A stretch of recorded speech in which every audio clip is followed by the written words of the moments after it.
Memiliki 27 juta buat sebagian investor yang ada di luar sana itu merupakan sesuatu hal yang big deal juga. Nah, di video ini gue akan coba sharing bagaimana sobat investor semua dengan hal kecil kamu bisa mengubah nih dari 1 juta menjadi 27 juta melalui investasi di kripto. Kira-kira seperti apa strateginya dan seperti apa sih analoginya? Nah, buat sobat investor yang memang penasaran, pengen tahu lebih detail, bisa simak video ini sampai habis.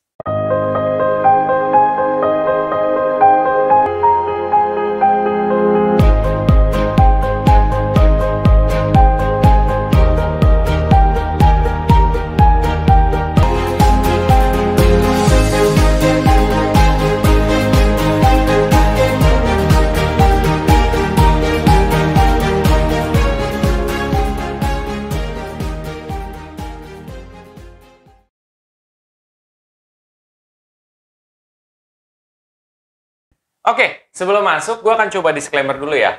Satu, keputusan investasi ada di diri kita masing-masing. Kedua, investasi itu pasti mengandung resiko. Salah satu resikonya adalah penurunan. Ketiga, gue tidak pernah mengadakan titip dana sama sekali. Oke, sekarang kita masuk ya. Itu kok gimana dari 1 juta kok bisa jadi 27 juta? Itu analoginya di mana? Oke, kalian misalkan bisa ambil contoh ya, salah satu instrumen investasi yaitu cryptocurrency. Nah, cryptocurrency sendiri itu kan ada banyak kan? Ada Ethereum, ada Bitcoin, ada Polkadot dan lain sebagainya. Nah, misalkan gue ambil contoh adalah Bitcoin. Nah, di situ kan kelihatan tuh return berdasarkan masa lalunya 1 tahun terakhir itu adalah 312% apa? Berdasarkan data saat ini ya. Nah, anggaplah 300% lah. Nah, gue menggunakan instrumen yang namanya Financial Calculator. Gue punya aplikasinya gitu. Nah, di Financial Calculator, gue ngelihat ada compound interest. Nah, compound interest itu untuk menghitung kalau kita investasi rutin sekian, dalam jangka waktu sekian, berapa sih yang kita bisa hasilin? Nah, di sini gue masukin 1 juta per bulan. Kalau sampai 1 tahun, berapa yang bisa kita hasilkan dengan asumsi return-nya 300%. Ternyata kalau misalkan kita rutin berinvestasi 1 juta, ya, dengan asumsi return-nya itu 300%, kita bisa mendapatkan 27 juta. Itu adalah kurang lebih berdasarkan perhitungan dari Financial Calculator ini. Seperti itu guys. Jadi sebenarnya kalian tuh kalau misalkan rutin aja di instrumen yang seperti ini, kalian bisa kemungkinan ningkatnya besar loh. Seperti itu guys. Nah, sekarang kalian udah tahu nih, itu analoginya di mana? Nah, cryptocurrency sendiri itu kan merupakan instrumen investasi yang menurut gua adalah spekulatif gitu. Nggak semua kripto itu bisa kalian pilih dalam berinvestasi. Kenapa? Karena semakin kecil market cap daripada cryptocurrency sendiri, maka akan semakin besar risiko yang kamu akan tanggung gitu. Kenapa? Karena cryptocurrency yang sudah besar itu umumnya lebih cukup bertahan ketimbang cryptocurrency yang kecil. Kalau cryptocurrency yang besar seperti contoh Bitcoin, Ethereum, itu market cap-nya udah gede. Tapi selain daripada itu, rata-rata market cap-nya itu masih kecil. Kalau market cap-nya masih kecil, kemungkinan untuk yang tiba-tiba koinnya bermasalah atau apa, itu lebih besar daripada koin-koin yang besar. Kenapa gue bisa bilang seperti itu? Market cap itu sama seperti kamu misalkan punya saham.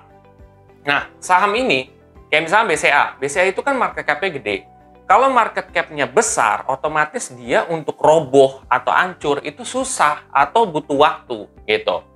Nah, kalau misalkan yang market cap-nya kecil, itu akan lebih gampang untuk ke sana. Gitu guys, gitu. Jadi ini adalah pelajaran soal cryptocurrency juga. Jadi ini spekulatif, tidak untuk setiap orang. Tapi kalau misalkan kalian punya dana lebih yang kalian bisa sisihkan, misalkan yang seperti yang tadi gue bilang 1 juta, dan ini dana dingin, kalian bisa rutin berinvestasi dan bisa menghasilkan lebih loh gitu. Ketimbang kalian taruh aja di bank. Karena di bank kan kalian tahu sendiri, kalau misalkan kalian taruh, ya nominal kalian berkurang. Ada biaya administrasi, terus juga nanti ada inflasi, itu makin lama makin berkurang. Seperti itu.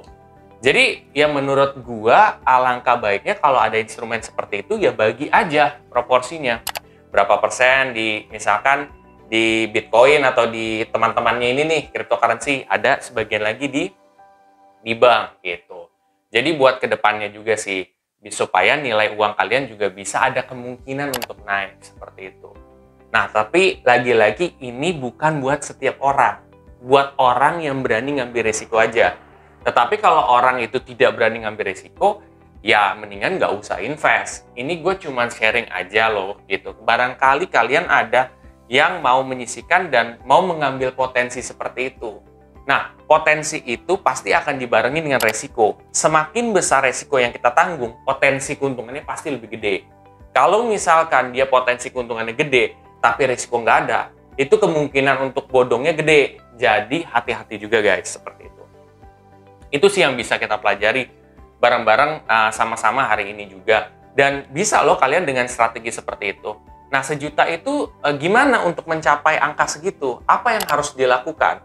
Nah, yang harus kita lakukan adalah, pertama, kalian coba deh kurang-kurangin kayak misalkan jajan-jajan di luar, mungkin GrabFood gitu ya, atau mungkin GoFood, atau mungkin apa. Nah, itu kalian coba kurangin aja. Bukan dihilangkan, tapi dikurangin aja. Nah, hasilnya itu bisa buat investasi. Kedua, kalian bisa misalkan nongkrong-nongkrong di tempat kopi yang tadinya mungkin 50.000, jadi mungkin cari kopi yang 20.000. Dari selisihnya itu kalian kumpulin bisa buat investasi juga. Terus juga misalkan kalian mau beli barang sendiri, kalian ada 2 perbedaan nih, barang yang murah dengan barang yang mahal. Pilihlah barang yang emang sesuai dengan kebutuhan kamu, bukan kebutuhan ego kamu gitu. Kalau ego kan banyak aja mau beli yang inilah, itulah. Pilihlah yang fungsional dulu, yang sesuai dengan fungsinya, kayak jam. Ya, ini cuma ngeliat waktu, ya udah beli aja jam yang biasa gitu. Nah, kalau misalkan kalian ego, gue pengen beli jam Rolex nih, buat beli jam ini nih. Boleh nggak? Boleh-boleh aja, ketika kalian mampu. Tetapi kalau belum mampu, ya jangan dipaksain gitu. Jam biasa kan nggak apa-apa, yang penting kan buat ngeliat jam. Nah, seperti itu, dari hal-hal simpel aja kalau kamu kumpulin itu bisa mencapai dana yang luar biasa gitu. Selanjutnya juga bisa misalkan dari rokok. Rokok kalian konsumsi misalkan 3 bungkus hari atau 2 bungkus. Kalian kurangin jadi 1 bungkus. 1 bungkus jadi berapa ini doang. Linting lah ya, gue nggak tahu lah istilahnya apa ya. Itu jadi dikurangin. Dari hasil pengurangan itu kalian juga bisa invest. Jadi sebenarnya banyak banget metode atau strategi untuk kalian itu bisa maksimalin di investasi kalian. Pertanyaannya adalah kalian mau atau tidak. Nah, ini gue bagian dari sharing aja nih gitu. Barangkali ilmu ini dapat bermanfaat buat kalian juga. Oke, sobat investor semua, buat kalian yang emang mau mulai berinvestasi ya dan mengambil potensi keuntungan, tentunya ada potensi risiko juga. Kalian bisa tuh pakai kode referral gue yang ada di bawah ini. Jadi kalau kalian daftar di Peluang, kalian bisa pakai kode referral gue, bisa dapat dari 15.000 sampai 1 juta. Tetapi lagi-lagi ini adalah optional, tidak harus ya guys. Kalau kalian mau silakan, kalau enggak juga nggak apa-apa. Itu adalah hak kalian. Tujuan gue di sini adalah cuman sharing aja ke kalian, seperti itu. Kalau kalian merasa video ini sangat bermanfaat, please share aja ke sobat investor yang lain. Dan jangan lupa untuk subscribe, like, dan komen di video gue. Sampai jumpa di video gue selanjutnya. Terima kasih.